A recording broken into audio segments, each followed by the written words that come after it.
ella es la heredera de una tradición literaria, nieta de Luis López Ballesteros y de Torres, el primer traductor de la obra de Freud. Completa. Un logro que ni en Francia ni en Inglaterra se había alcanzado en su tiempo. Mercedes creció en un entorno donde la traducción le era afín y le eran... Bueno, mi abuelo yo no lo conocí, murió en el 37, pero bueno, mi padre tenía su foto en la mesilla de noche y yo tengo su foto en la mesilla de noche. Entonces, ¿qué ocurre? Ella te explica que ella, bueno, comenzó trabajando como traductora todoterreno, decía museos, empresas, organismos internacionales, trabajó también con Juan Benet.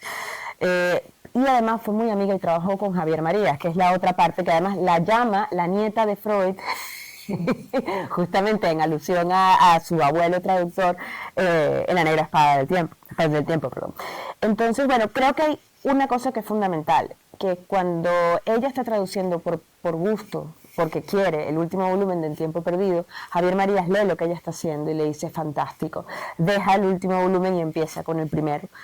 Porque el proyecto era justamente traducirlo y llevarlo todo en Reino de Redonda, donde todavía están los libros ahí de Reino de Redonda. Desafortunadamente Javier Marías muere pronto, demasiado pronto. El proyecto, digamos, para Reino de Redonda se aparca y bueno, y lo retoma Alfaguara, digamos, con una, a mí me parece que es interesante que un sello comercial se proponga actualizar y rejuvenecer traducciones que son, ahora lo puedo decir yo porque no soy traductora, todas estas cosas las pueden decir los periodistas, todas estas barrabasadas, hay traducciones lamentables de Proust, algunas por antiguas y otras porque son libérrimas y hacen cosas extrañas. Entonces creo que Alfaguara con esto está tomando una decisión de crear un catálogo de traducción, una quinta, que me parece además que tiene... España, porque luego en América habrá otras. Entonces, claro, venimos justamente con esto, que es A la sombra de las muchachas en flor, el segundo volumen, que además vamos a un ritmo, o tú vas a un ritmo de traducción que a mí me parece prodigioso. De hecho, la primera... Ya 1 o 2 páginas al día, no más. Sí, pero la primera edición, el primer volumen tuvo 4 ediciones, lo cual es muy curioso que un clásico tenga o genere tantísimo o tanta agilidad, ¿no? En un mercado que está saturado, un mercado editorial que está saturado. Creo que es porque la traducción es un acto... Bueno, yo creo que es por otra cosa, pero ya lo hablaremos. Pero lo hablaremos. Entonces, bueno, solo quería poner en contexto, sobre todo, más quién es Mercedes que quién es Proust, porque, bueno, que yo puedo decir Butats, o como que esto se ganó, que eso me encanta decir, que se ganó el Goncourt. Tengo una fijación con eso. Entonces, bueno, vamos a conversar con ella, ya han visto que es una mujer brillante y de verbo... Y bueno, De verbo real. Entonces, a ver, Mercedes, vamos a... Bueno, sobre esta pregunta, ¿no? ¿Qué es En busca del tiempo perdido? Bueno, es una buena pregunta. Es una pregunta complicada y bueno, antes de contestarte, por favor. Yo quería dar las gracias a Karina. Karina es una gran periodista, Karina es una gran novelista y yo soy una traductora normal y corriente. Entonces, es un lujo que esté Karina aquí. O sea, la atracción no soy yo, es Karina. Pero bueno, me ha tocado hablar a mí. Y luego quería dar las gracias a Daniel, que está por ahí todavía, porque que me haya invitado a estar aquí. En marzo yo lo pasé tan fenomenal. Yo me siento en casa con este club de lectura, en esta librería de cuento, con ese librero estrafalario y maravilloso que es Daniel, y yo quería darle las gracias porque quiero ir, o sea, cuando acabe los 7 volúmenes, si Dios quiere, quiero venir todos los años con el taca-taca, vamos a hablar de lo que sea. Y bueno, muchas gracias a los dos, ¿no? Y bueno, volvemos al tiempo perdido. Es una novela, es una sola novela de 3.500 páginas en 7 volúmenes. Son 3.500 páginas dependiendo de las ediciones que haya, dependiendo de las editoriales. Yo traduzco de la versión canónica de Jean-Yves Taguier, de la Pléiade, que son unas colecciones en papel biblia, encuadernadas maravillosas de Gallimard, y que es como, vamos, que es la edición que va a misa. Lo que pasa es que es un papel biblia, unas ediciones preciosas, yo no puedo traducir en ese formato, porque el libro, cuando se ha traducido, se acaba convirtiendo en esto. Esto es de donde yo he traducido. Esto es lo mismo que esto. Esto está en francés, en su idioma original. Esto está en francés, en su idioma original. Esto es el castellano, y el libro se queda así. Entonces yo traduzco con la edición de Folio, que es la misma edición que la de la Pléiade, pero es un formato más manejable, ¿no? Entonces, esta gran novela de 3.500 páginas en 7 volúmenes, bueno, se escribe entre 1909 y 1922. La escribe una persona muy enferma que se ahoga porque es asmático y está muy enfermo, trabaja de noche, trabaja metido en la cama, en una habitación forrada de corcho para que no haya ruidos, y la escribe una persona que es encantadora. Marcel Proust es una persona encantadora, es un hombre divertidísimo, es un hombre cultísimo, es un gran amigo de sus amigos, es lo menos snob que uno ha podido conocer. Bueno, nació así, es decir, él escribe como habla, como bien dice Paul Morand, que hay un vídeo donde le imita en YouTube, y dice, habla como subiendo una carretera de montaña, es como subir una carretera de montaña sus frases, ¿no? Y él habla escribe como habla, y de una cultura brutal. Cuando era pequeño, cuento una pequeña anécdota, pues muy gracioso, debía ser un redicho, y una persona de altas capacidades, como se dice ahora. Entonces se encontró con una amiga de su madre en el tranvía. Y él, claro, hablaba mucho y hablaba de todo, y tenía 5 años y parecía un catedrático. Y le dice la señora, pero Marcel, ¿va usted a estar hablando así todo el trayecto? Porque pero era una persona encantadora, ¿no? Y bueno, entonces, pues Marcel pues escribe su asmático metido en la cama, ¿no? Con la compañía de su gran amiga Amélie Llaves, gobernanta, Celeste Alvarez, que ha escrito un libro absolutamente maravilloso, y todo el que lea Proust lo tiene que leer, que se llama Monsieur Proust, y que escribe, o sea, es la historia de Marcel Proust metido en esa cama escribiendo esta novela de 7 volúmenes. Cuando yo digo que hay que leerlos todos, es por varias razones. Bueno, si me enrollo, tú me cortas. Continúa, por Y favor. entonces, por varias razones. Primero, porque es una novela muy peculiar, como luego veremos. Es una novela que no tiene una intriga propiamente dicha, no tiene un suspense, pero tiene muchos giros de guión. Entonces el lector, de volumen en volumen, va de sorpresa en sorpresa. Madre mía, no me digas, pero esto otro. O sea, vas de sorpresa en sorpresa, y hay unos giros de guión tremendos. Entonces hay que leérselo en su orden para no bueno, no quiero decir esa palabra, para no destripar nada. Claro. Porque si uno le empieza por el tercero, ya ha destripado todo. Y luego porque Proust menciona de pasada ciertas cosas, no te explica por qué te cuenta eso, y el lector dice, pero ¿por qué me cuenta este señor esta cosa tan absurda? ¿Qué pinta esto aquí? Y en el segundo volumen, o en el tercero o en el cuarto, te lo explica. Yo lo comenté en marzo, ¿no? Que este señor que te empieza a decir, ay, es que a mí no me gusta nada dormir en habitaciones que no son la mía, y me encuentro fatal, y lo paso fatal, y te habla de todas las habitaciones en las que ha dormido. Y de repente en el segundo volumen te explica por qué. Y te deja con carne de gallina. Y luego también porque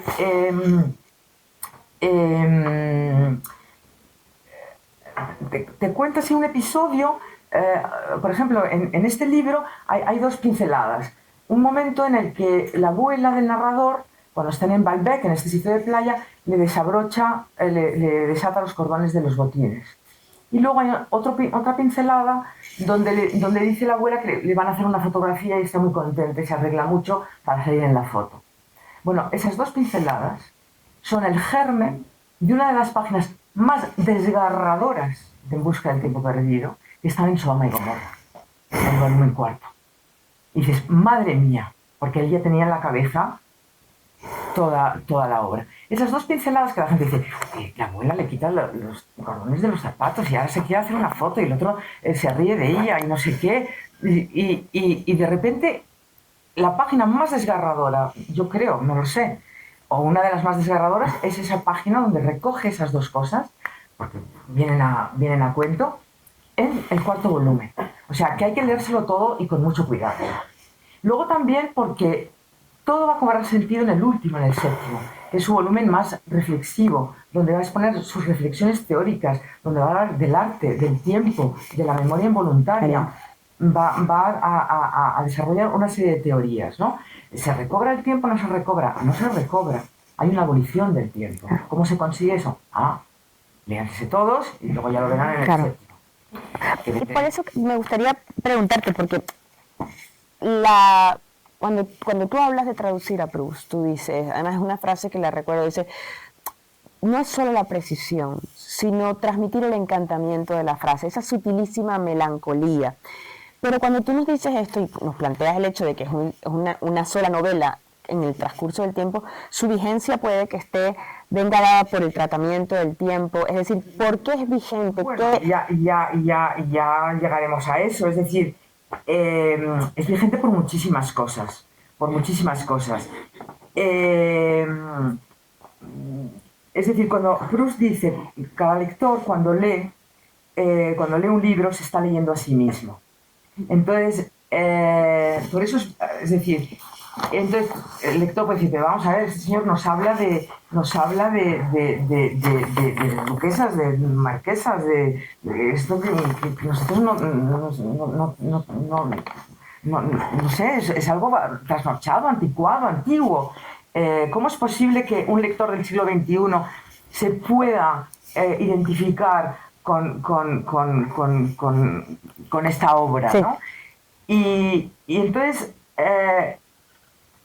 ocurre lo siguiente, es decir, el lector se puede seguir leyendo a sí mismo y a sus coetáneos, como dice Jean Tardieu, que es este gran experto en Proust, dice, hay una profundización sobre uno mismo y sobre los demás, porque los grandes creadores, los creadores inmortales, los grandes genios, usan una especie de cañamazo apto para su época.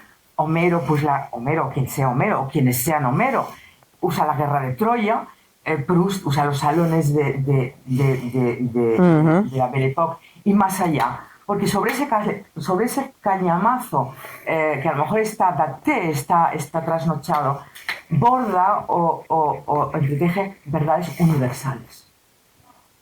Entonces, yo leo la Ilíada y me reconozco en ese libro.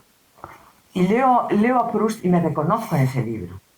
Y a mis congéneres. Entonces, en ese sentido, es completamente actual. Y voy a mirar mis notas, por si se me olvida algo. Entonces, Proust habla, sus grandes temas son el tiempo, el arte, la literatura y la memoria involuntaria. Luego habla de los temas que le interesan que interesan a todo el mundo, la vejez, la muerte, la traición, la amistad, el amor, los celos, todo eso. Y luego habla de absolutamente todo. O sea, hay unos resúmenes en Folio y en Yeyard, unos resúmenes donde van marcando los temas que trata o aspectos de determinados temas o episodios o aspectos de determinados episodios. Yo cuando me puse a contarlo en los resúmenes que da, cuando llegué a 200 en la primera parte paré de contar, y cuando llegué a 200 en la segunda parte paré de contar. O sea, Proust te va a hablar de esos grandes temas y te va a hablar de absolutamente todo, porque él va en busca de una esencia, de una verdad universal, de unas leyes psicológicas. Y eso vale exactamente lo mismo en el siglo XXI que en la época de Homero, en la época de Proust. Y yo no quiero desvelar ahora, yo no quiero destripar absolutamente nada de la novela. Quiero que el lector se quede igual de sorprendido como me quedé yo la primera vez que lo leí. Perdón. Pero, por ejemplo, Homero, yo tenía un amigo que decía, ay, pero Homero, pero qué horror, pero qué libro tan espantoso. Unos señores que van en un carro, campo de batalla, y se bajan y con una lanza se lían a matar a troche y moche. Dice, pero eso es truculento, eso es horrible. Digo, es que tú no te has enterado de nada. Tú no te has enterado de nada. Es decir, estos grandes creadores son tan finísimos observadores de la naturaleza humana que te da igual que te estén hablando de la guerra de Troya o de los salones de la duquesa de Guermantes. Voy a poner un ejemplo, no de Proust, porque no quiero destripar nada, pero de Homero, por ejemplo. Y bueno, Homero, no sé si ustedes han leído la Ilíada o no la han leído, o la Odisea, o lo que sea. Hay un rey muy viejo, muy mayor.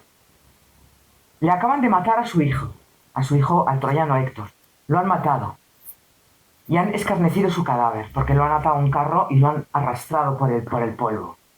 Y él, acompañado del dios Hermes, va a humillarse delante del asesino de su hijo, a humillarse que por favor le devuelva el cuerpo de su hija, para que tenga unas honras fúnebres.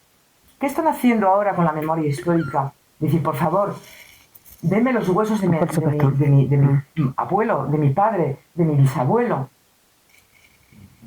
que han estado 50 años esperando. O sea, el anciano de Homero y el anciano de hoy en día buscan lo mismo: devuélvame los restos de mi deudo, de mi familiar, que yo les tengo que hacer unas honras fúnebres, porque si no yo no descanso. Entonces, esa es la grandeza de los grandes genios. ¿Ha cambiado tu percepción? Porque tú vienes trabajando, por supuesto, tu traducción de Proust se ha ido volviendo cada vez más intensa, porque es decir, es un trabajo continuo. ¿Ha cambiado tu percepción? Mira, tengo mucha curiosidad. ¿Ha cambiado tu percepción de esos temas o de sus destrezas para determinadas cosas? Es decir, yo ¿consigues nuevos cabos sueltos? ¿Encuentras nuevas...? Sí, exactamente. Es decir, bueno, yo vivo desde que traduzco a Proust en una especie de perpetuo mañana de Reyes. Yo me levanto a las 6 de la mañana diciendo, ya, me toca traducir a Proust, vamos a levantarnos. Y traduzco con la misma pasión y la misma, porque yo soy proustiana. Yo no, aparte de ser traductora, yo traduzco a Proust porque soy proustiana. Nadie me lo encargó. Es decir, yo me puse a hacerlo porque me apetecía, y luego Javier dijo, no, tienes que seguir. Y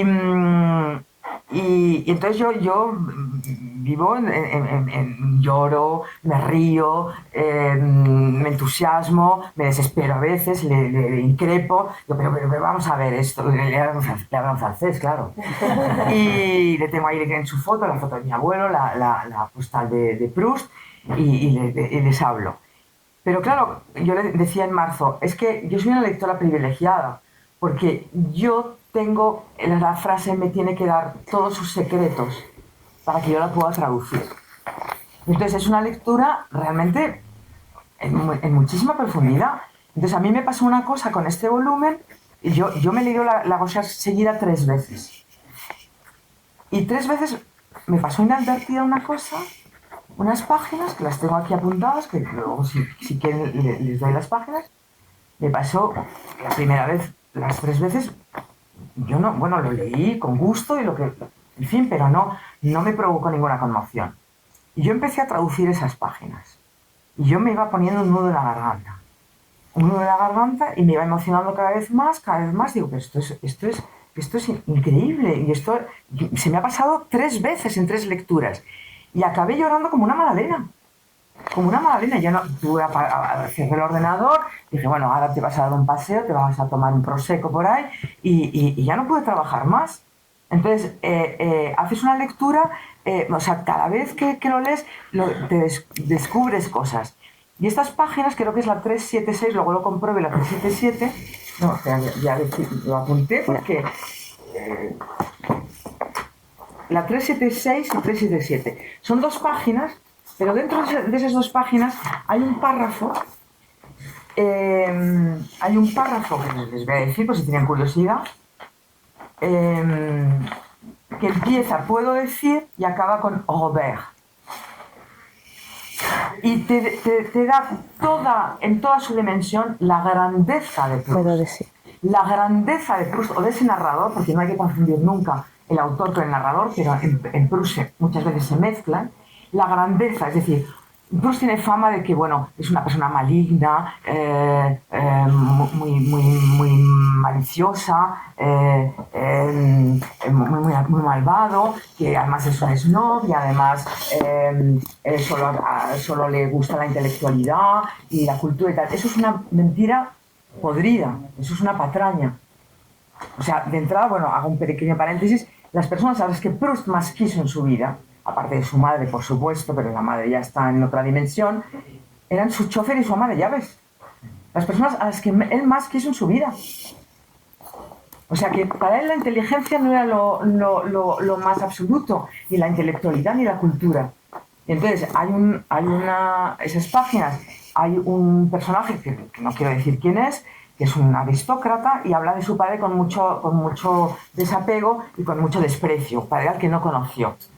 y porque era un frívolo, que era un aristócrata, que muchos bailes, que muchas cacerías y mucha frivolidad y tal y cual y cual. Y lo desprecia. Pero el narrador quiere averiguar más sobre esa persona. Y entonces, el narrador elucubra lo que pensaría esa persona de su hijo, ¿no? Y no quiero desvelar nada. Realmente yo me quedé conmocionada. O sea, yo acabé llorando a lágrima viva. Y es una página que yo había leído 3 veces. O sea, que en cada lectura tú te vas a fijar en cosas. En la primera lectura, ay, ¿qué ha pasado con este? ¿Qué ha pasado con otro? Ay, madre mía, uy, pues esto no me lo esperaba, pues fíjate tú qué tal y cual. Te recreas más como en la... No hay una intriga, pero bueno, hay muchos giros de guión, muchas vicisitudes y todo esto. Y luego te vas fijando y te saltas páginas, uy, la catedral, qué rollo, o uy, está hablando de los espinos blancos, qué aburrido. Pero luego te vas fijando en otras cosas, ¿no? Y esa página para mí es de una grandeza, o sea, habla de la grandeza absoluta de Marcel Proust, al que yo idolatro y venero. Y no soy la única, es decir, que los proustianos somos así. Luego hay un libro que es precioso, que no está traducido, que son los 2 tomos de la biografía de Jean-Yves Tallier. Jean-Yves Tallier, para Jean-Yves Tallier, Marcel Proust es un personaje que lo conmueve hasta lo más hondo y te cuenta cosas de él y realmente dices, es que casi es tan bonito leer la biografía de Tallier en sus 2 volúmenes como En busca del tiempo perdido, ¿no? Ahora, una pregunta, antes de entrar en lo que aborda, digamos, a la sombra de las muchachas en flor, ¿qué percepción te da la traducción? Porque además un traductor es un lector superpoderoso, de alguna manera. Eso no es un lector muy atento. Con muchísima capacidad. ¿Tú has logrado desentrañar cómo él construye? Porque él está contando, va para adelante y para atrás. Va saltando en el siguiente volumen, siempre te vas enterando de lo que... Claro, yo tengo todas las cosas más o menos en la cabeza, menos la prisionera y a veces desaparecida, los tengo más desdibujados porque en la tercera lectura me los salté. Aunque son 2 libros maravillosos, luego diré por qué. Pero cuando tú tienes que traducir, la frase te tiene que dar todos sus secretos. Y si tú de repente ves esa melancolía que recorre toda la recherche, bueno, la recherche es un poco una pedantería, es como dicen los franceses, como abrevian, decir a la recherche du temps perdu, en busca del tiempo perdido, dicen la recherche. Un francés que dice la recherche sabe perfectamente lo que es, ¿no? Entonces, toda esa melancolía, ese encantamiento de las frases, ¿cómo lo logran? Yo ya me conozco muy bien la cocina de Proust, me la conozco muy bien. ¿Cómo ha logrado esto? Entonces has visto, claro, porque este adjetivo lo ha puesto aquí, en vez de ponerlo aquí, porque lo llega a poner delante y pierde absolutamente todo. O cómo juega con la puntuación, cómo te va acelerando el ritmo, cómo te va ralentizando la lectura, cómo te la va acelerando, cómo corta las frases, te envuelve en una especie de encantamiento y de repente cómo remata la frase. O sea, es un maestro, o sea, él conoce todos los recursos del oficio de novelista, ¿no?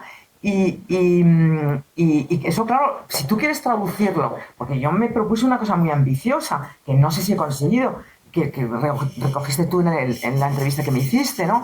Que digo, yo cuando la gente lea a Proust en esta traducción, yo no quiero que diga, uy, qué buena la traductora, qué buena, qué bien lo ha hecho. Yo quiero que se olviden de mí y que digan, madre mía, qué talento tiene Proust. Que abran por cualquier página y que no puedan parar de leer. Y si tú, para conseguir eso que Proust, que es un genio, consigue, porque yo te decía, que creo que lo dije el año pasado, Proust te da en cada frase, en cada párrafo, en cada página, te da una joya. Tú no puedes devolver una baratija. Claro. Entonces, yo no soy Proust, yo no tengo el talento que tenía él. Y entonces yo tengo que recurrir a muchas cosas, a muchos trucos, a consultar muchos libros, consultar muchos diccionarios, romperme mucho la cabeza. O sea, cuando ustedes saben y se leen una página que tardan a lo mejor 5 minutos, a mí me ha llevado 8 horas. Claro. Yo estoy muchas veces con una sola página 8 horas.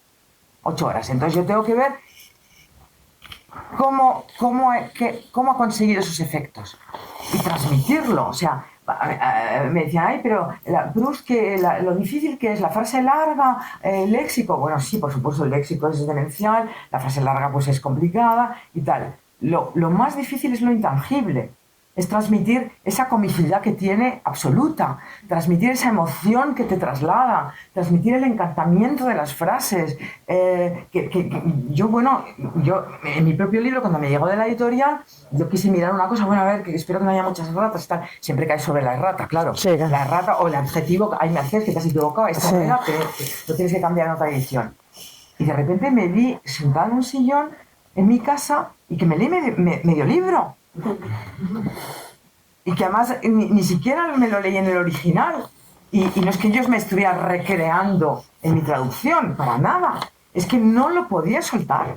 Es que yo soy proustiana hasta la médula. O sea, a mí me dan ahora este libro, me dan La Prisonnière o me dan cualquiera, yo abro y ya no hago otra cosa, ya no como, no ceno, no limpio, no nada.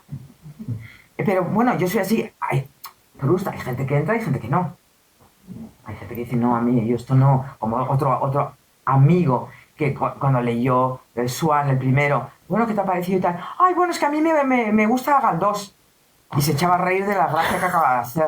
Pues chico, digo, no, aquí no hemos venido a sufrir, ¿eh? Cierra el libro y ponte a leer a Galdós. Y yo no me enfado, es decir, se entra o no se entra. Yo hay libros maravillosos de la literatura, de genios de la literatura, que yo no he podido con ellos. Y no diré cuáles, pero no he podido. Y en cambio, Proust para mí es lo máximo. O sea, para mí está en el Olimpo con Cervantes, con Shakespeare, con Homero, con Montaigne, y está Proust en el Olimpo, vamos, que a mi modo de ver, ¿no? Por eso yo disfruto como disfruto y yo estoy ahí metida 8 horas con una página y no tengo vida, tú lo sabes. Claro, y además lo curioso es que ella va traduciendo, es decir, este libro se tradujo hace un año, es decir, ella yo lo entregué hace un año. Lo entregó exactamente hace un año ahorita. Claro, tú vas, a mí eso lo que me parece probablemente lo más interesante de la cocina sea eso, tener el tiempo para traducir y ver cómo el narrador administra una serie de cosas. En Swan sabemos la infancia en Combré, sabemos determinadas cosas, vamos viendo qué conseguimos en el segundo. Claro, es que yo también eso lo dije en marzo y lo siento repetirme, porque además en la presentación está en YouTube, se puede ver, supongo que a lo mejor algunos de ustedes ya vienen ya con la presentación vista, pero es medio lo que iba a decir. ¿Con qué nos enfrentamos en el segundo, en el sentido de hechos, de narraciones? ¿Qué ocurre? Porque muchas cosas que están narradas se van a resolver más adelante. Es decir, venimos, ya en Swan sabemos de la infancia en Combré, sabemos... Es decir, Proust hay que leérselo con calma. Es decir, yo decía el año pasado, es un narrador, bueno, cuando a Proust un amigo suyo le dice, ¿de qué va este libro? ¿De qué va este libro? En una correspondencia, en una carta. ¿De qué va en busca del tiempo perdido? Proust le dice, bueno, le digo en francés y luego lo traduzco. Y hay un monsieur qui raconte et qui dit je. Dice, hay un señor que cuenta que dice yo. Y luego el propio Proust, en Guermantes, que es el libro que estoy terminando ahora, dice de su libro, dice, la vocación invisible de la que esta obra es la historia. Entonces ya tenemos de qué va el libro. Hay un narrador en primera persona, hay un narrador que quiere ser escritor, que dice que no tiene dotes para escribir, que no tiene capacidad de observación, que él es una nulidad, que esto se le da fatal, y que no lo va a lograr en la vida, y que entre tanto te cuenta cosas. Pero, ¿quién es este narrador? O sea, en Swan, por ejemplo, habla de su infancia, habla de una historia que él no vivió porque es anterior a su nacimiento, que es la historia de los amores de Swan con Odette, y que es como una novela dentro de la novela. Pero ¿quién es este señor? ¿De dónde habla? ¿Qué edad tiene? ¿Qué ha vivido? Esta vocación invisible, ¿él llegó a escribir? ¿Llegó a escribir? Si llegó a escribir, ¿qué escribió? O a lo mejor resulta que se frustró y es un amargado y no consiguió escribir una línea. Yo no les voy a desvelar nada, porque ya alucinarán cuando llegan al séptimo. Y yo no quiero destripar absolutamente nada, porque el placer de Proust es las sorpresas que te vas encontrando, ¿no? Y no sé qué me habéis preguntado.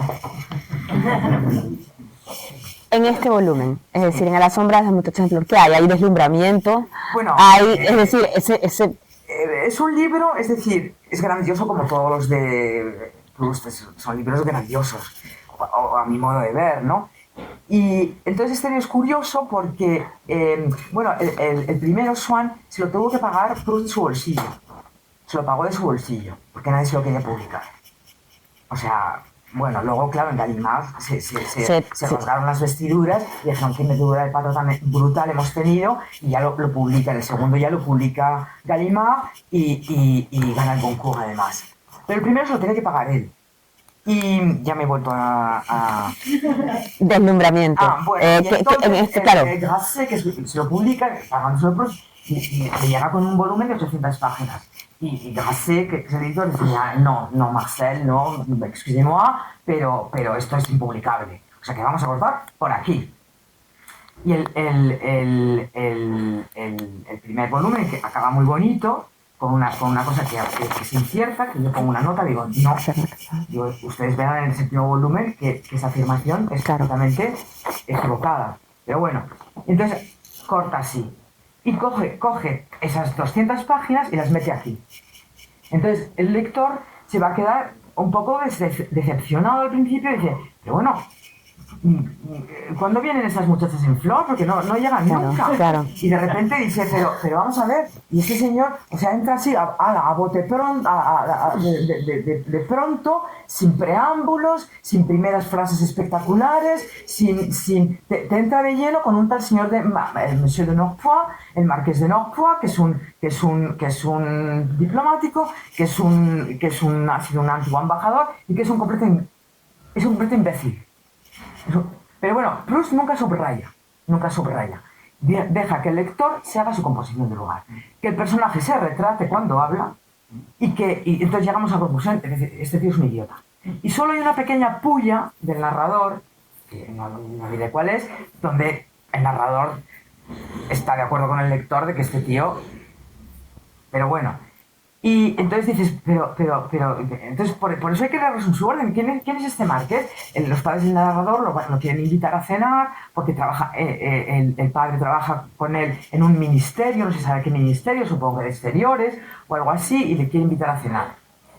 Y entonces dice, ¿por qué nos habla de este señor? Este señor va a ser muy importante en los otros volúmenes, también muy importante. Y luego este señor va a ser muy importante también porque Proust no da puntada sin hilo. Es decir, parece que dice las cosas y, pero este señor, ¿por qué me cuenta esto? Porque luego tiene su porqué. Luego tiene su porqué y su explicación. Y entonces, este personaje lo va a utilizar Proust para demostrar que nunca conocemos al otro. Que nunca conocemos al otro. Y este idiota de Norpois le va a servir para ilustrar esta teoría, ¿no? Y luego, en la vida del narrador tiene muchísima importancia este señor porque los padres no le dejan ir a ver Fedra, él tiene una perra con Fedra tremenda, y este señor, que es diplomático, deja, no, que vaya a ver Fedra, que es una maravilla, que es un recuerdo que le va a quedar toda la vida, y entonces le dejan ir a ver Fedra. Dirán ustedes, ¿y qué demonios es eso de Fedra? Bueno, pues decir Fedra es como decir aquí La vida sueño.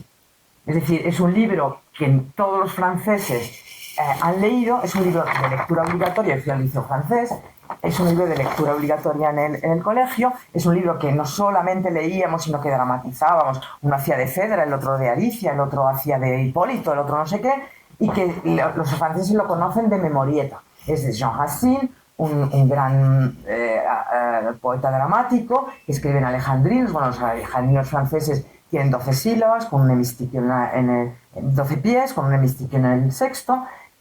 Racine es Dios y es del gran siglo, del siglo XVII de Luis XIV, contemporáneo de Molière, de Corneille y todo esto. O sea, decir Fedra es como aquí decir, pues eso,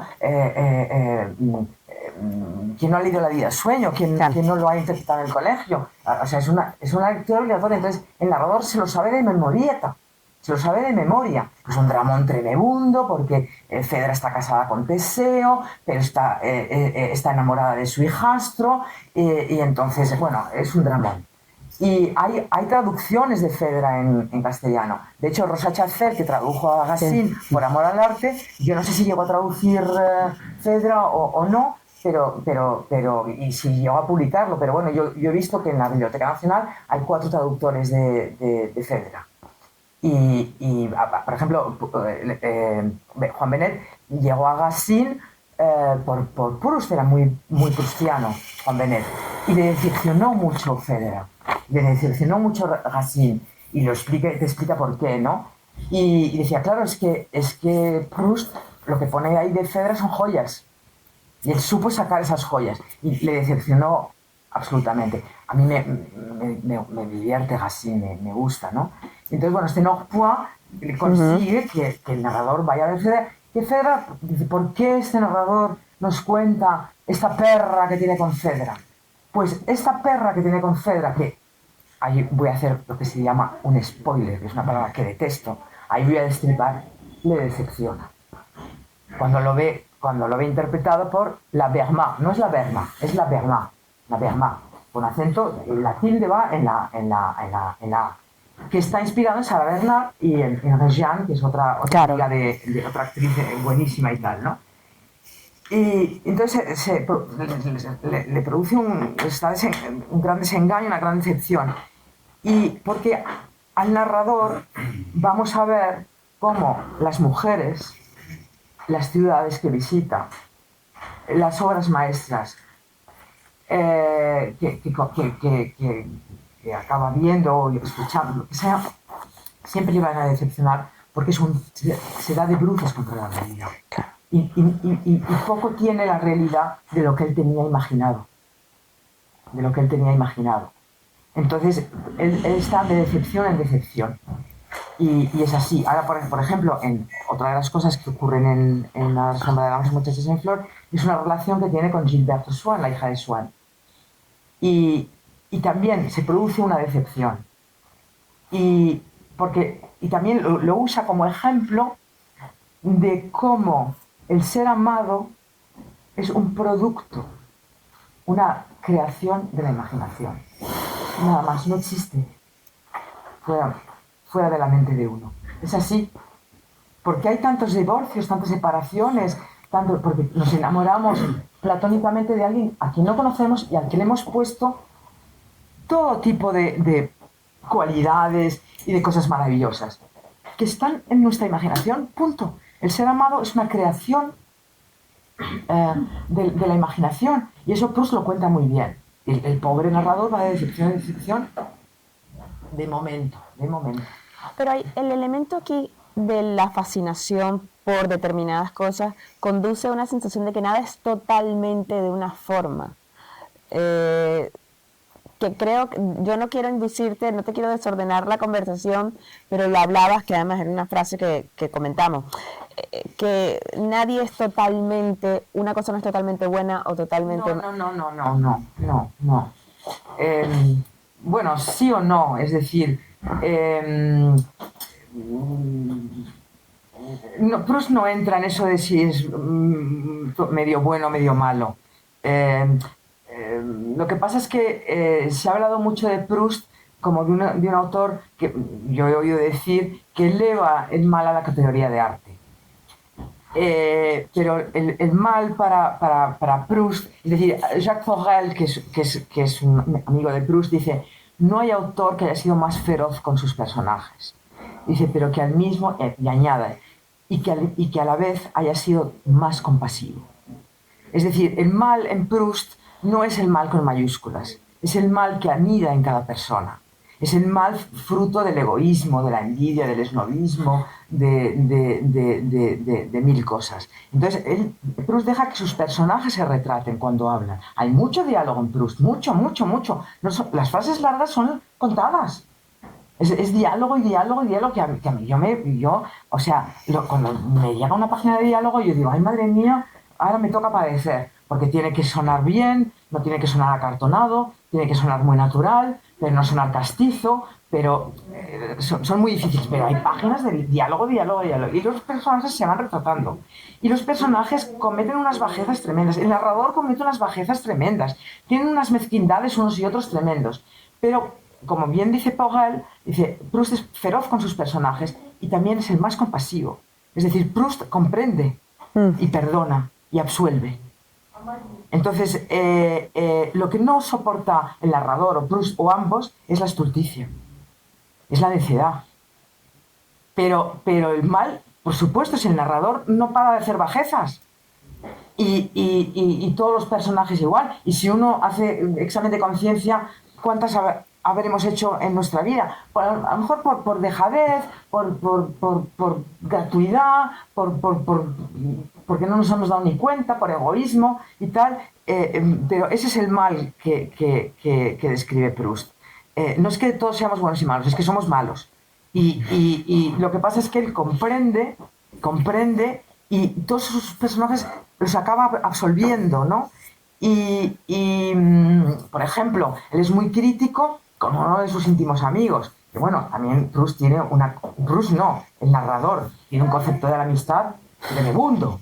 O sea, tiene unas diatribas contra la amistad tremendas, ¿no? Luego, claro, él fue muy amigo de sus amigos, pero él cuando se tuvo que poner a escribir se encerró.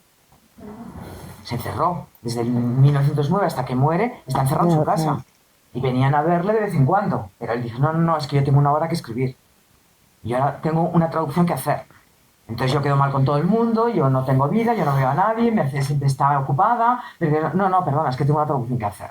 Y es así. Entonces yo siempre he sido muy amiga de mis amigos, pero bueno, en fin. Y entonces, ya no sé lo que iba a decir. Una pregunta.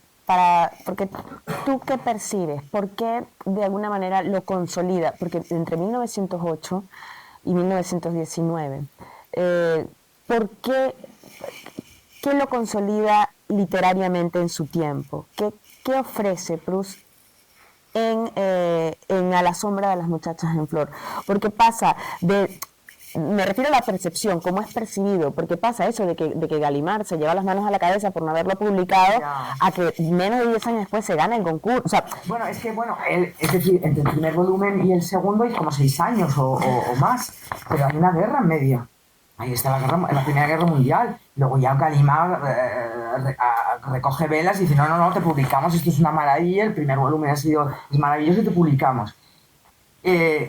Lo que le lleva a Proust a escribir, a ponerse ya por fin con esa obra que tiene en la cabeza desde hace mucho tiempo, es que se muere su madre.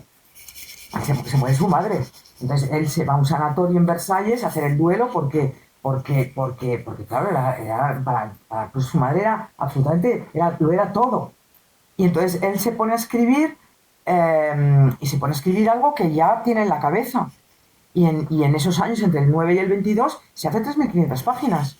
Y es una persona además que decían, ¡ay, que snob, Proust siempre ahí con las duquesas y las marquesas! No, Proust nunca paró de escribir. O sea, escribió en todas las revistas del colegio, en todas las revistas de la universidad, en las revistas que editaban con sus amigos, en las revistas ya más serias, hizo crónicas de moda, crónicas de ecos de sociedad, crítica gastronómica, y luego escribía sobre arte, escribía sobre literatura, escribía sobre poesía, escribía sobre todo, tenía una cultura enciclopédica, y siempre escribió. Entonces, tú dices, ¿qué aporta a la sombra de las muchachas en flor? Bueno, es como si tú me dices, en Guerra y Paz, de la página 300 a la 500, ¿qué aporta? Claro. Es que es una única novela. Por supuesto. Es una única novela. Entonces, lo que te va a aportar es que te va a contar muchísimas cosas, te va a contar de todo, y en el volumen séptimo te va a exponer sus teorías y te vas a caer al suelo. de la inteligencia, de la genialidad, de la grandeza de esa persona. Yo hay veces que estoy traduciendo y digo, es que no puedo dar crédito a esto. Es que es demasiado bueno. Entonces yo por eso vivo encerrada, porque digo, yo tengo que trasladar esto. La gente tiene que decir, pero madre mía, este hombre es Como una de las cosas que me da mucha curiosidad y que me gustaría que, porque además tú tienes las herramientas suficientes para la percepción del tiempo, el tratamiento del tiempo, la memoria, de Proust es completamente ajeno al tiempo en el que está escribiendo. Es decir, estamos... Bueno, es que él lanza las teorías de él, son absolutamente novedosas y son las suyas. Es decir, nadie había hablado así de esa manera. Y claro, es que yo no quiero destripar, yo no quiero decir, mire, en el séptimo volumen, el tiempo recobrado, va de esto. No, hay que pasar primero por los otros 6. Entonces ahora estamos, pues de repente aparece un tal Marqués de Noctua, de repente pues él intima con Odette y con Charles Swann, intima con Gilberto Swann, tiene esa relación que es paralela a la de Swann con Odette del primer volumen, tiene cosas absolutamente divertidísimas, tiene páginas absolutamente maravillosas, incluso de alto voltaje sexual. Que es muy chocante porque para la época, no me meto ya en otros temas muy chocantes para la época, Claro. llegan a decir, este libro, no diré cuál, es un libro heroico por las cosas de las que se atreve a hablar. Y luego, pues ya de repente pasamos a, por fin, ya el lector ya desesperado diciendo, estoy ya del Marqués y de las Gilbertas hasta las narices, llegamos a las muchachas en flor. Entonces ahí también ves su concepto del amor y su concepto, es decir, nada está puesto por casualidad, ¿no? Uh-huh. Y luego, sobre todo, lo de las muchachas en flor está fenomenal. Es interesantísimo. Sale Albertine va a tener ella sola dos volúmenes que son un poco menospreciados porque Proust no llegó a corregirlos. Entonces, porque Proust escribía, pero luego en galeradas hacía ra y pegaba en las galeradas lo que llamaban les paroles. Entonces cogía un folio, escribía, lo pegaba, escribía tal, y un metro. O sea, el impresor debía decir, bueno, debía acordarse de toda la familia de Marcel Proust. Y los volúmenes, si tenían 300 páginas, acababan teniendo 700. Y era así, ¿no? Y entonces no sé por qué decía lo de las paroles. No, justamente lo que tú... perdón, es que además, sí, a paréntesis, en el Thyssen hubo una exposición que a mí me dio pena, lo que te decía hoy, que no llevaran más porque podían haber... Y veías... O sea, conviene ver en internet la forma, claro, las imágenes, los manuscritos, pues, porque después hacía y reescribía. Y entonces, si el libro tenía 400 páginas, tenía luego 800, con las famosas paroles que iban Celestier iban pegando, ¿no? Y no sé por qué decía esto. hay una frase que te voy a enunciar, porque además hiciste énfasis en ella.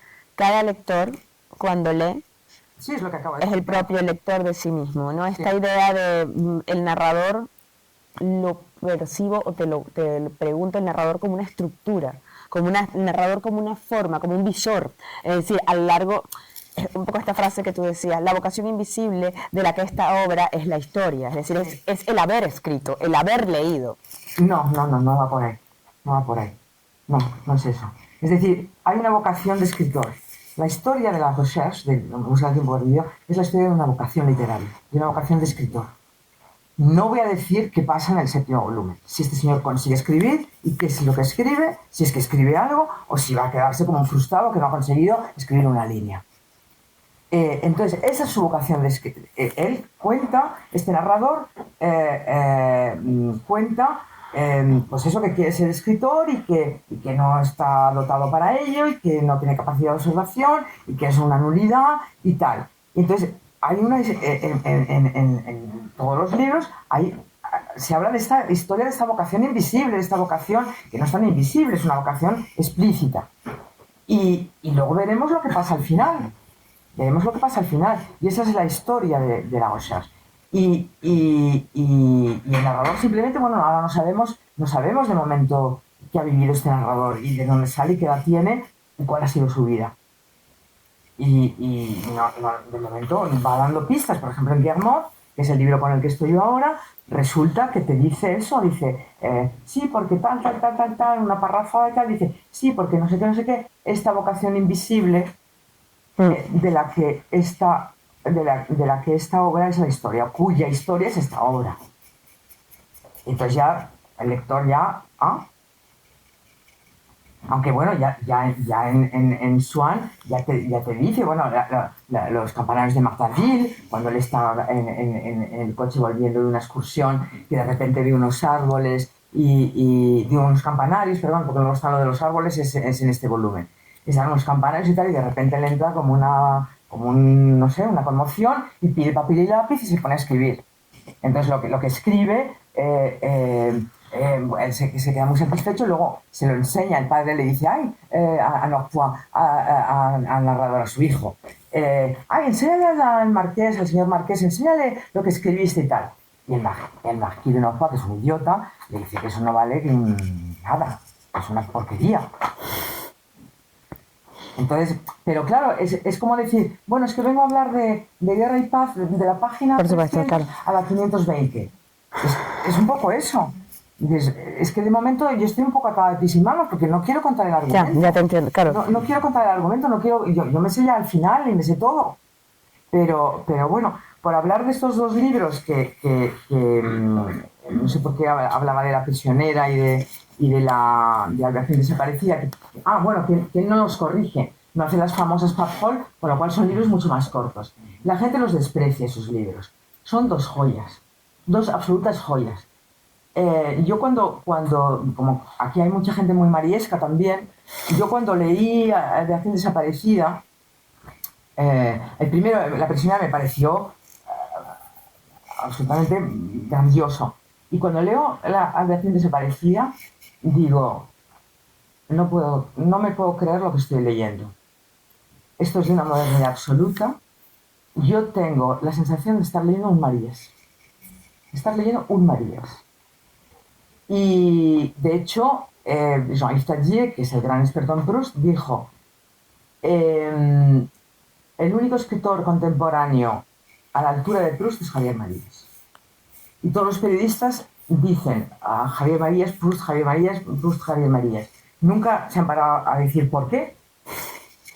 Hay muchísimas semejanzas, también hay cosas muy distintas. Pero yo tenía la sensación de leer un Marías. Y también hay otro experto en Proust, Antoine Compagnon, que a mí me encanta, que dice, yo el libro al que más vuelvo es Albertine desaparecida. Dice, es el libro más hermoso que yo he leído nunca sobre el duelo.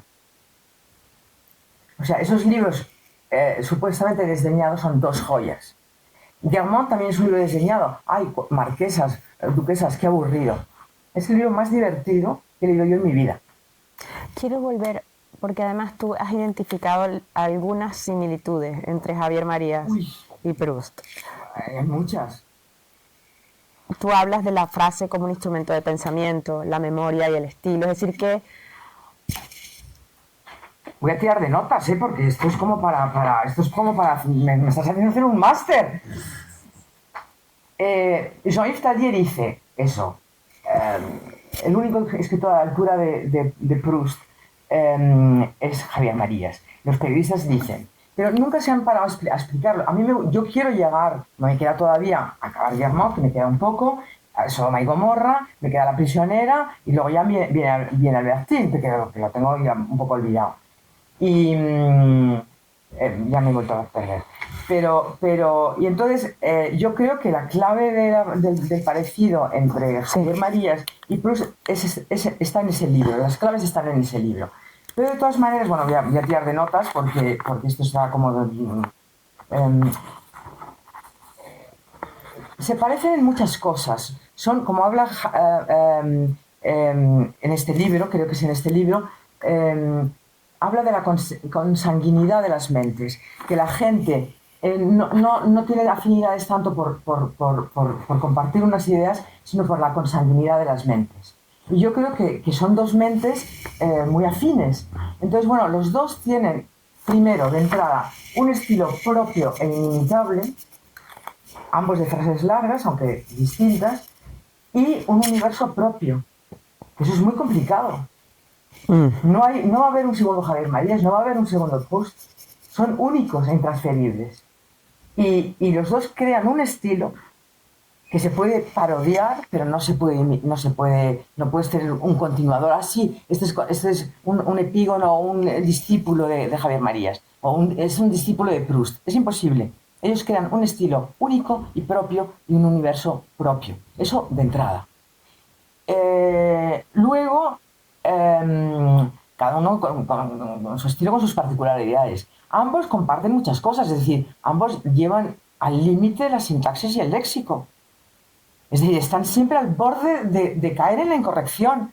Javier se ponía de los nervios porque decía, fíjate, es que este imbécil me ha dicho esta frase creo que es tu rostro mañana, el rostro cuyo nombre no recuerdo. Ay, no tienen los nombres, los rostros no tienen nombre, bueno, cosas así. Llevan la sintaxis, o sea, traducir pues es muchas veces muy difícil, porque está al límite, al borde, o sea, exprimen el lenguaje. Llevan el léxico y la sintaxis al límite, y lo hacen los dos. Javier no leyó mucho a Proust, no leyó mucho a Proust, pero bueno. Otra cosa, bueno, los dos son maestros de la digresión. Sí, entonces, cuando Javier coge un tema, o Proust coge un tema, ya no lo suelta. No lo suelta. Lo van a analizar por arriba, por abajo, de derecha a izquierda, de izquierda a derecha, no lo van a soltar hasta que no lo han analizado desde todo punto de vista y desde toda perspectiva. Y luego, además, para más recochineo, te van a dar una perspectiva que no te esperabas, completamente novedosa y completamente sorprendente, que solo es de ellos. Ellos están creando una realidad. Están escribiendo como poetas, es decir, no están describiendo una realidad, están inventándosela, creándola, encima en un estilo completamente nuevo. Yo, por ejemplo, una frase, porque todas las frases de Proust te hacen pensar, todas, porque te dan una perspectiva en la que tú no habías caído nunca, en que nunca habías, por ejemplo, habla de una serie de cosas en el primer volumen y tal, y sentencia, dice, el rostro sin dulzura, el rostro antipático y sublime de la verdadera bondad. Entonces dices, el rostro sin dulzura, el rostro antipático y sublime de la verdadera bondad. Eso lo ha dicho Proust, no lo había dicho nunca nadie, y eso te hace pensar. Yo al final digo, pues tiene toda la razón. No, aquí no les voy a dar mi opinión, aquí que cada cual reflexione por su cuenta. Es decir, el lenguaje como un instrumento de pensamiento, o sea, como un instrumento de pensamiento. Exacto. Y el estilo, yo creo por eso es que el estilo es fundamental. Sí, el estilo y el contenido también. Y en eso también se parecen. Luego también tiene una cosa que solo los muy grandes lo hacen, que es cambian de registro constantemente, pasan de lo más cómico a lo más solemne, a lo más dramático, a lo más serio. Y el registro cómico lo manejan de maravilla. Y hay una cosa que creo que los dos comparten, o sea, por ejemplo, en este volumen hay un elenco de personajes secundarios que son desternillantes, que el propio Proust dice, a ver si lo encuentro, bueno, no lo voy a encontrar, dice, sí, ese friso de personajes de Guignol salidos de la caja de Pandora como es el Gran Hotel. Toda la parte del hotel es absolutamente desternillante. Y Proust y Javier tienen sus personajes, que yo le decía, Javier, son tus personajes bufos, porque habla de una cosa así dramática y tremenda y trágica y no sé qué, y de repente te mete a De la Garza. Así, de repente, o al profesor Rico. Proust hace eso.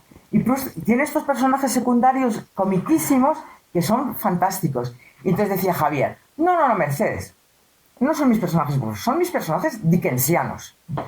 Dickensianos.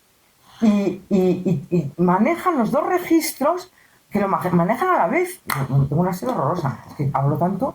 Mercedes, es un sacrilegio, es un horror, es una pensar, lo pienso, hay muchas cosas de la obra de Javier Marías. Atupra, nosotros lo vemos varias veces. Uno puede leer Berta Isla separada de Thomas Nevinson, pero cuando los ves, quiero decir, hay una perspectiva del creador de un universo que se manifiesta en todos sus libros, o en casi todos sus libros. Es que Proust escribió una sola novela, vamos, claro, ha escrito otras muchas cosas, ¿no? Escribió una novela de 7 volúmenes. Javier, los libros no son una sola novela, pero él siempre decía, y eso lo hemos hablado muchas veces, siempre escribo el mismo libro. Siempre escribo el mismo libro. Es decir, tiene sus temas, tiene su estilo, con variaciones, pero lo que no, por desgracia, no tiene Javier, porque murió antes de tiempo, no tiene su testamento literario, que es el tiempo recobrado. Eso no lo tiene. Entonces, es una lástima, murió cuando no le tocaba, y a la obra de Javier le falta el último volumen. Bueno, para mí, o sea, Javier, porque fuimos grandes amigos y Javier es Javier Marías. Por ejemplo, yo creo que para mí la mejor novela suya es Thomas Nevinson. Sí. Para mí es la que más me ha gustado. Y eso tenía una continuación. Y probablemente él podía haber vivido todavía mucho más y escribir su testamento literario, porque él hablaba de su pensamiento literario y tener su tiempo recobrado. Y no lo escribió. Para mí la obra se ha quedado ahí, coja, en suspenso. Y Proust remató su obra y puso la palabra fin y llamó a Celeste y le dijo, he puesto la palabra fin, porque su miedo era morirse antes de acabar su obra. Y la última palabra de En busca del tiempo perdido es la palabra fin. Puso la palabra fin. Los 3 últimos no los pudo corregir él. No los pudo corregir y es una obra pues incompleta de alguna manera. Pero puso la palabra fin. Él hizo su En busca del tiempo perdido. A Javier le faltó ese coronamiento, esa culminación. No lo sé. Creo que aquí hay muchos lectores de Javier y muchos prustianos también. Sí, con permiso de los que están, me tomo la licencia de moverme un poco hacia allá porque es una bisagra que leer, o sea, leer a Proust y a Marías como en espejo, vistos por ti, dan una resonancia. A mí nunca se me habría ocurrido, perdón por la digresión, nunca se me habría ocurrido lo que acabas de decir. Es decir, que había una cosa, o sea, es decir, como una estructura de la obra, un camino, un devenir de la obra. Hombre, Javier habla de... Lo estaba pensando cuando... Por ejemplo, en la obra de Proust no hay una intriga, no hay una trama, no hay peripecias, no hay acción, hay otras muchas cosas, ¿no? Pero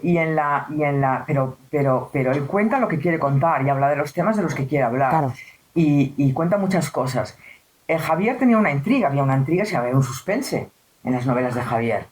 Pero para mí las intrigas de Javier eran lo menos importante, era como en las películas de Hitchcock, el MacGuffin. Claro. Es decir, él usaba esas intrigas para hablar de los temas de los que quería hablar, para plasmar su pensamiento literario. Y entonces uno tiene intrigas y tiene tramas y tiene suspense y el otro no. Pero en el fondo, las tramas de Javier son MacGuffins. Claro. Para hablar de la traición, del secreto, del contar y no contar, de mil cosas, del matrimonio, de mil cosas. Y entonces uno tiene intrigas y otro no las tiene, pero hay una consanguinidad de mentes. Yo me los imagino en el más allá, departiendo y intercambiándose adjetivos. Los dos son grandes adjetivadores. Es decir, como adjetiva Proust y como adjetiva Javier son maestros. Yo me los imagino diciendo, pues yo, mira, te presto mi azul heráldico, tú me prestas tu luz holandesa y vamos a cambiar cromos. ¿Sabes? Y tienen mucho en común y sobre todo pues ese pensamiento literario, ¿no? Son novelas, porque en la novela cabe todo, pero hasta a la propia Celeste Alvaré la palabra novela se le quedaba corta. Decía, voy a beber otra vez, ¿eh? Que también hay una introspección, es lo que hay una introspección moral. Con el lenguaje, hay introspección. Ya, pero Celeste decía, y Proust hablaba de mon livre, en su correspondencia, mi libro.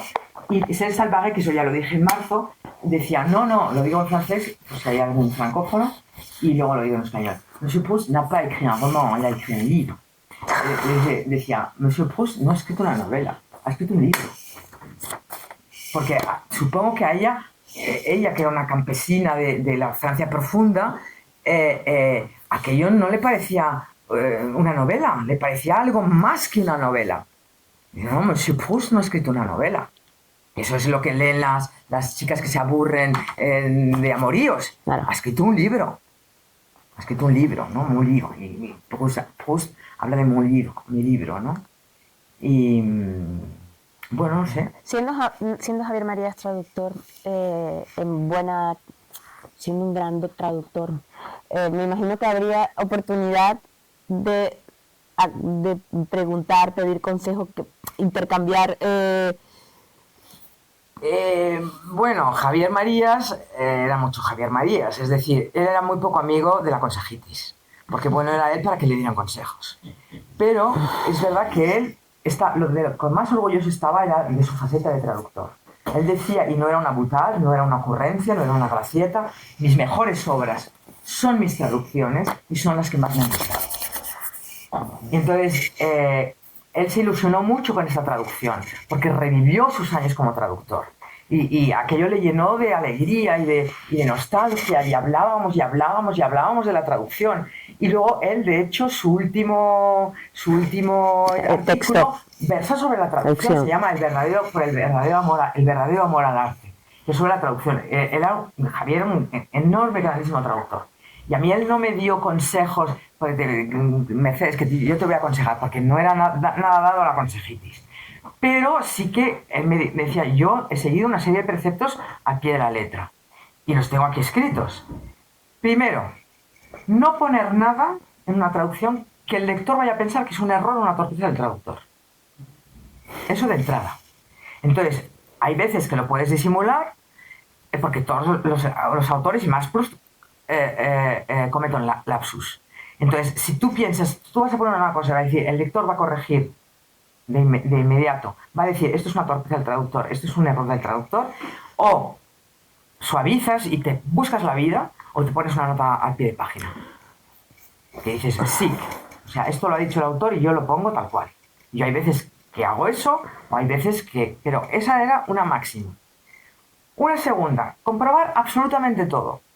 Como decía Javier, una expresión muy suya, si me apuras, hasta los artículos. Con Proust eso hay que hacerlo. No se puede, porque Proust usa todas las palabras en sus acepciones más antiguas, más desusadas, más estrafalarias, más... O sea, ahora puedo contar, por ejemplo, un ejemplo. Me toca traducir en Guermont, con el que estoy ya terminando. Habla de la amistad, no sé qué, y el amigo dice, estás hospitalizado en alma ajena o en una individualidad ajena, estás hospitalizado. Y dije, no es, pero es que como eso hay 50 ejemplos en la página. Entonces yo me voy a mi Biblia, que son 16 volúmenes, donde está todo, todas las acepciones en el sentido en que Proust las utiliza, en tal. Hay una acepción literaria muy antigua, muy extraña, que hospitalizado quiere decir que tú das cobijo a una persona menesterosa, cobijo y cuidados. Entonces yo puse amparado en individualidad ajena, porque no es hospitalizado. No lo es. No lo es. Proust nunca va a utilizar el léxico como en su acepción más corriente. siempre va a ser en la acepción más extraña, más estrambótica, más estrafalaria, más antigua, más desusada y más de todo. Hay que comprobar todo. También otro, dice, los errores en el mar de niebla. Es un párrafo muy bonito en Guernaut. Los errores. Todo el mundo, los errores en el mar de niebla. No, me voy a mi Biblia. Dice, la primera acepción de error es como errar y vagabundear. Entonces, yo no puse los errores en el mar de niebla, el peregrinar en el mar de niebla, claro. porque todos los asistentes que están todos los comensales de un restaurante se han perdido porque había una niebla que se cortaba con cuchillo y entonces se han perdido y entonces han tenido que peregrinar por el mar de niebla hasta llegar al restaurante. Y entonces la gente no se hace preguntas. Pues, de hecho, tú contaste en marzo, creo, o lo recuerdo, que habías bajado, tenías una duda traduciendo... Sí, un autocar. Fui a una casa de paraguas. Claro, la comprobación. Bueno, pero eso era una palabra que era típica del siglo XIX, es decir, no era una cosa prustiana. Pero Proust siempre lo va a usar en la acepción más rara. Entonces, la segunda, no consejo, sino precepto que él seguía, yo lo he seguido al pie de la letra. Luego, hay una cosa que puede ser no sé, puede causar un poco de extrañeza, ¿no? Y es lo siguiente. Javier decía, el original es como la partitura a la que te tienes que ceñir. Dice, pero no eres esclavo de la partitura. No eres esclavo de la partitura. Es decir, si tu página tiene un margen de mejora, mejórala hasta donde puedas. Y es como voy a mejorar a Proust. Exacto. ¿Cómo voy a mejorar a Proust? Pero luego te quedas pensando. Y luego, claro, Javier, cambiamos de tema, no sé qué, ay, le tengo que preguntar esto, tal. Bueno, pues va y se muere. Entonces te quedas, claro. Pero él decía, no hay que ser esclavo de la partitura y hay que mejorar hasta donde puedas mejorar. ¿Cómo vas a mejorar a Proust? Y él dice, yo lo hice con Conrad. Si pueden leer ese libro, El espejo del mar, de Conrad, traducido por Javier María, es una joya. Sí, creo que está... Es una joya. Y entonces, efectivamente es algo que yo hacía sin pensar. Es decir, tú tienes... lo peor, lo más difícil de Proust son las páginas fáciles. Las páginas, bueno, Supuesto, no hay ninguna fácil, pero las más fáciles. Entonces tú traduces, ningún problema, todo puedes traducirlo casi literalmente, bueno, te puedes apartar un poco de la literalidad para darle más sentido y tal. Y de repente lees aquello y es absolutamente zarrapastroso. Tú vuelves a leer el francés y dices, bueno, es una página, no es de las más deslumbrantes, es una página colosal, fantástica. ¿Y por qué a mí me sale este churro? Si yo he seguido al pie de la letra. Porque el francés es el francés, el castellano es el castellano. Claro. Entonces, esa página la tienes que levantar como sea. Con trucos de buena ley. No vas a reescribir, no vas a abaratar, no vas a adornar, no vas a meter ahí morcillas. Pero la tienes que levantar. Con trucos de buena ley. De traductor, pero de buena ley. Y esas páginas, para mí, son verdaderos quebraderos de cabeza. Porque a lo mejor la página más deslumbrante me ha costado menos que esa página que no es de relleno porque no hay nada de relleno. Que justamente, claro, lo que me... Pero esa página no te puede quedar zarrapastrosa. No puede. Entonces, tú tienes, como dice, si tú te tienes que distanciar, no ser esclavo de la partitura y distánciate. Y mejora hasta donde puedas. Entonces yo no necesito hacerlo porque Proust te lo da todo hecho. Las páginas son maravillosas siempre, pero hay veces en que la página traducida no funciona. Claro. No funciona. Por eso pasa lo que pasa con las malas traducciones, que te terminas dando contra un bloque de cemento. Los errores en el mar de niebla y... Claro. En el alma del amigo. Claro, que van en contra del propio libro, o sea, y en Proust, claro. Porque, Mercedes, ¿cómo eres? Es una manta, debe ser un desastre traduciendo, porque tardas 8 horas en hacer una página. Digo, no, es que a mí hacer búsquedas me lleva a lo mejor 2 horas para decir, bueno, esto de hospitalización, como que no. Claro. Hay que buscarlo. Como cuando tú dijiste, que es que lo acabo de ver acá, lo de no tropezar en la frase, que fue como comenzó la conversación con Swan. Tú decías, hacías un análisis del ritmo y de no partir la frase. No es de no partir, es que la gente dice, es que es un ladrillo, pues es ilegible.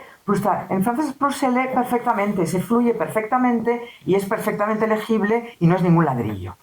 Entonces, claro. Y la frase fluye. Entonces, si la frase de Proust fluye, tú no te puedes atascar 7 veces. Por supuesto. Y el lector no se puede atascar 7 veces en una cosa que fluye perfectamente. Entonces claro, tienes que currártelo. ¿Y cómo consigue esto? Pues consigue por la puntuación, cómo va puntuando, cómo va tal, cómo va, todas las frases caen de pie. Son trucos, pero tú lo vas viendo, ¿no?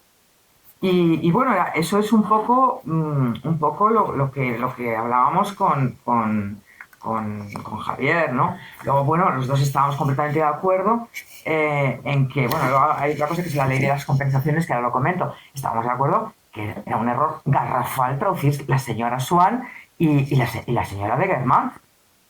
Que traducir monsieur y madame por señor y señora, que era una aberración, que no tenía sentido, por muchas cosas, pero en este libro, con mayor razón, porque cuando tú dices madame de... Bueno, primero, él se reía mucho de traducir a la señora Swann. No, es que en francés, en español sería la señora de Bovary, la señora de... Claro.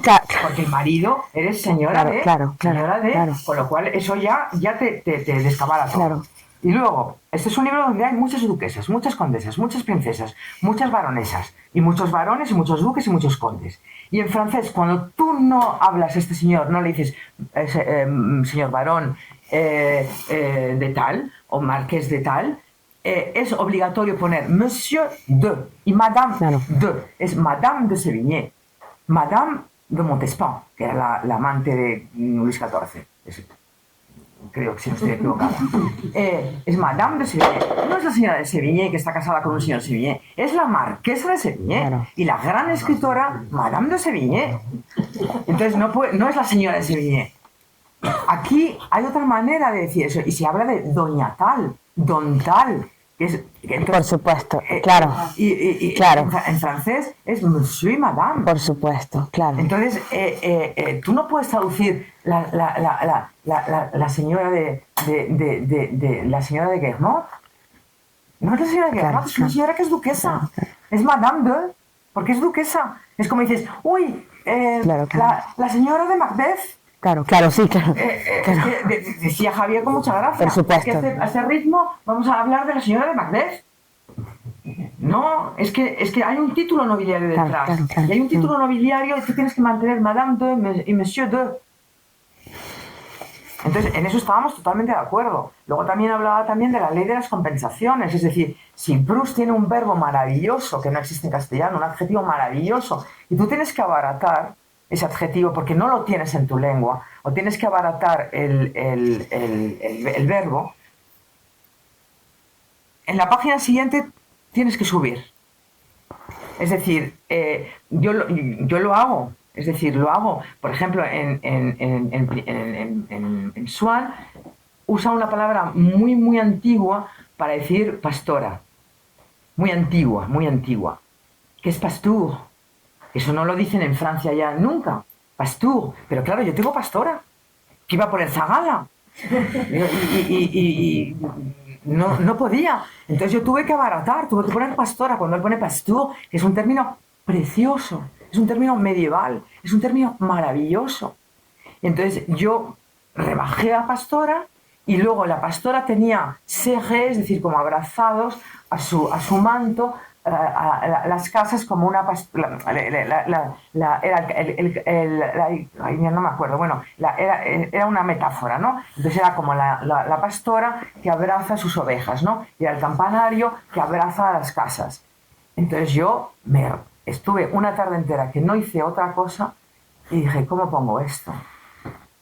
Sinónimos, diccionarios sinónimos, el Casares, el Moliner, el Covarrubias, que, bueno, lean ustedes El tesoro de la lengua castellana o española de Sebastián de Covarrubias. Es un diccionario pero que es una joya. O sea, antes de dormir, léanse una entrada de Covarrubias. Eso no, vamos, como regalo de Navidad van a quedar fenomenal. Bueno, el caso es que yo ya no sabía qué poner, y pasaban las horas, la hora de cenar, yo ahí seguía, no, ¿qué pasaba? Y de repente digo, ¿existirá la palabra alarrímode? Pues existía. Entonces yo tenía, y tenía al arrimo de no sé qué, como una pastora, sus ovejas. Al arrimo de, al amparo de, protegido de, abrazado por, al arrimo de. Entonces yo no tenía pastor, pero tenía el arrimo. Entonces esa es la ley de las compensaciones. Son trucos de traductor, trucos de buena ley. Claro. Creo, yo no tenía pastor. Claro, claro. Mercedes, tú me vas a perdonar, pero me quedo embelesada escuchándote. Me acabo de dar cuenta que son 1:30. Son las 8 de las 9. Bueno, no hemos hablado de nada. ¿Tú quieres cerrar leyendo? Me gustaría leer una cosa de Guermont. Bueno, les diré una cosa solo de A la sombra de las muchachas en flor. Salen dos personajes, Robert de Saint-Loup, Marquis de Saint-Loup, el Marqués de Saint-Loup, y Palamède Charlus, Barón de Charlus, son dos auténticas creaciones. O sea, esos dos personajes que nos van a acompañar en toda En busca del tiempo perdido, que cada uno va a tener su volumen. El Robert de Saint-Loup va a tener Guermont, el Barón de Charlus va a tener Sodoma y Gomorra, pero los vamos a ver hasta el último volumen, al final de su existencia los vamos a tener. Son dos auténticas joyas. Cuando aparece Saint-Loup, que su distintivo es un monóculo que se le va cayendo, que revolotea delante de él como una mariposa, y cada vez que ves el monóculo detrás está Saint-Loup, o sea, que es el gran amigo del narrador. Son dos creaciones descomunales. O sea, esas páginas ya merecen leer este libro, que es un tocho. Y sí, me gustaría mucho acabar leyendo algo, pues para que les dé ganas de comprarse el siguiente. Porque este ya está claro que se lo van a comprar. Os espero.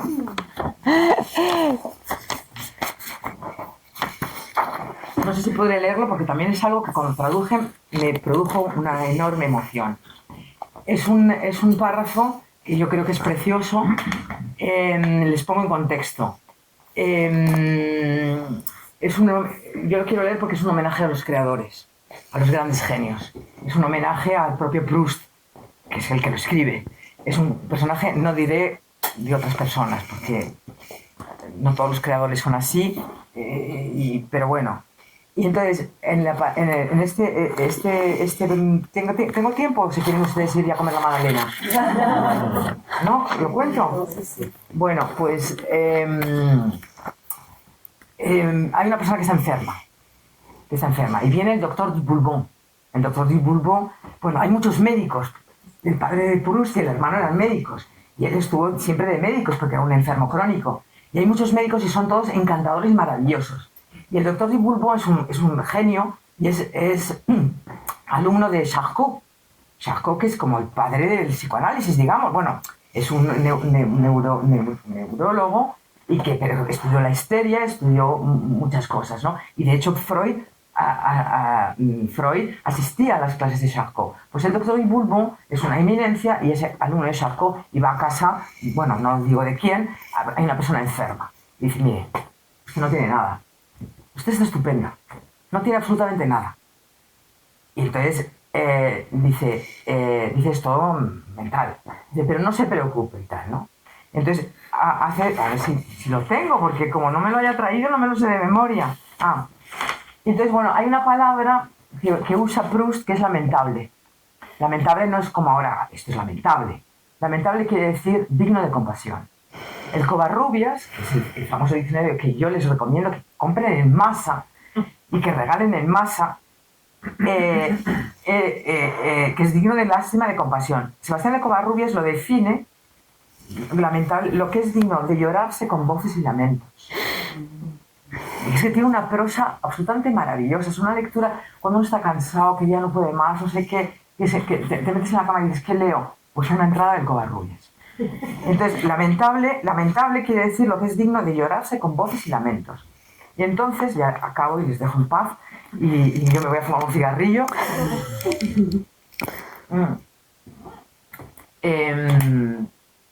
Dice el doctor de Boulbon a esta persona, ¿no? Para mí es un gran homenaje a los creadores, ¿no? Y yo se lo dedico a todos ellos, a Proust primero, ¿no? Dice el doctor de Boulbon a esta persona: deje usted que la tachen de nerviosa, porque le dice, es una enfermedad nerviosa y son los nerviosos. Pues usted está fatal de la cabeza, pero no tiene nada. Dice, deje usted que la tachen de nerviosa.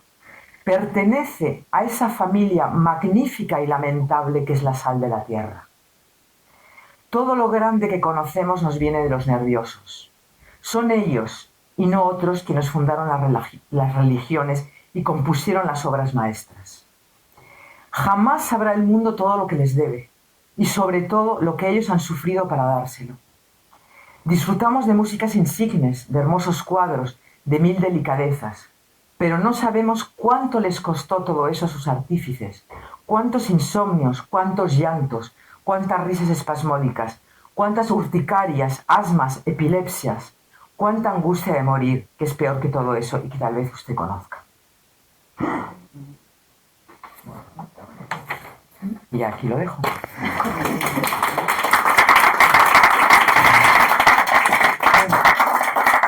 En media.